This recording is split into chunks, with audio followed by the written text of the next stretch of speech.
Tactile Graphics TV is on the air. Hello, and thank you for tuning in to TGTV, the world's first reality show dedicated to tactile graphic design. That's right.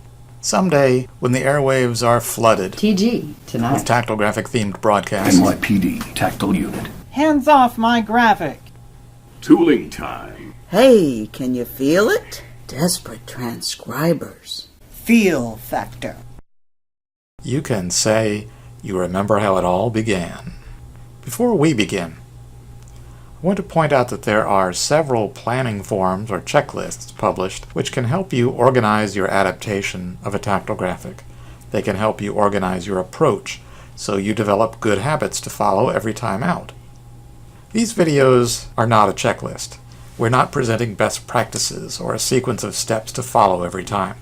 Our concern here is to talk through and walk through the thinking process by which you decide how your graphic will look. This is the human element, and it's the part of tactile graphic adaptation that's most shrouded in mystery. So please follow the approved guidelines and use a checklist to keep yourself organized. Then turn to these videos for ideas on how to think about tactile graphics. TGTV shows in something like real time the thoughts and decisions that go into adapting a print graphic into a readable tactile design. All the action takes place on the computer screen, which means we won't be showing you how to make the tactile graphic. You have your own tools and technology for producing hard copy tactile images, whether it's collage, microcapsule paper, braille embosser, thermoform, or some other process. And the design considerations will be different for each method. Here's a design, for example, from Life Science. It shows material transport through a cell membrane. This design could produce a very legible graphic in collage or thermoform, but it would be unsuitable to produce on an embosser or on swell paper. It's a complex image, with some items overlapping others to show them moving through the channels, so you'd need different textures and levels of relief to make it clear. Here we will discuss design considerations that can pertain to any or all production methods, so you should apply the ideas as appropriate for the tools you are using. The computer is an indispensable tool, allowing you to store your design files and revise, copy, combine them, relabel them easily. For the purpose of these videos, it's also a great platform for instruction and demonstration. But designing on a computer takes your hands further away from what is essentially a hands-on art. The more you use your own hands to lay out, sketch, label, and tool your tactile designs, the better your instincts for creating readable images will become. As Maria Montessori said, the hands inform the mind, and there is immense value in working on tactile graphics by hand, even if you will ultimately scan them into the computer to store them. Working on graphics by hand will teach you a lot about what's tactually readable and what isn't. There's a good deal of wishful thinking that goes on in making tactile graphics. We sometimes produce graphics we're unsure of, and then hope that the student who receives it will be clever and motivated enough to decipher it, or have a good teacher to help interpret the image. It's true.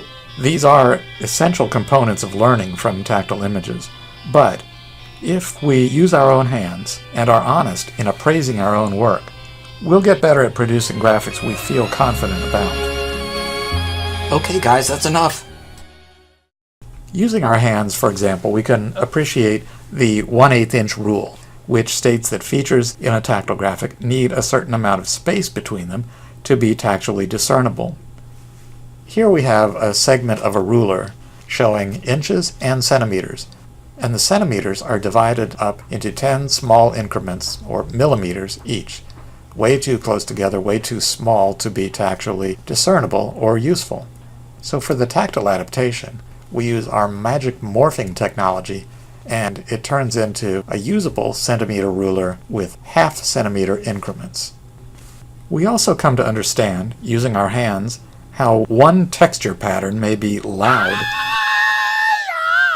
and another soft, and how to use these features to draw a student's attention where we want it in a graphic. And Maybe most importantly, we can learn what kinds of things just won't work at all in tactographic form, and we can avoid giving the student a poor graphic and a negative learning experience. Hey, I'm Art Clipster, the fashion hipster, and I say anything goes. Stripes, dots, hearts, plaid, crazy daisies, man, it's all good. Get with the loud crowd. Hey, what do you mean, wah wah? I'm just getting started. Hold on a sec, come back. So much for art. Let's talk about liberation from the print image. We must not be so bound to the print graphic that we make things harder for the tactile reader. Visual imagery has its own rules and conventions which serve the visual sense very well, but these conventions generally do not serve the tactile sense. They weren't meant to. So when the print shows a profile of an eye, and then these lines expanding out from the eye to encompass another image, the sighted reader understands that the larger part represents a zoomed-in detail of some part of the eye. But what do these lines signify to a tactile reader? They very likely don't convey zooming in at all, and they may be mistaken for some part of the eye structure, or make the separate parts of the image harder to interpret. So leave them out. Replace them with labels that clearly identify the two views. So in this case, we have the upper part of the diagram showing the eye receiving the image of a distant object, and the lower part, the cutaway, expanded view of the eye with the light rays passing through the lens and forming an image on the retina. Now here's another example, and it's one we'll be working on in more detail in another video session. For now, let's just look at the book image and its labels.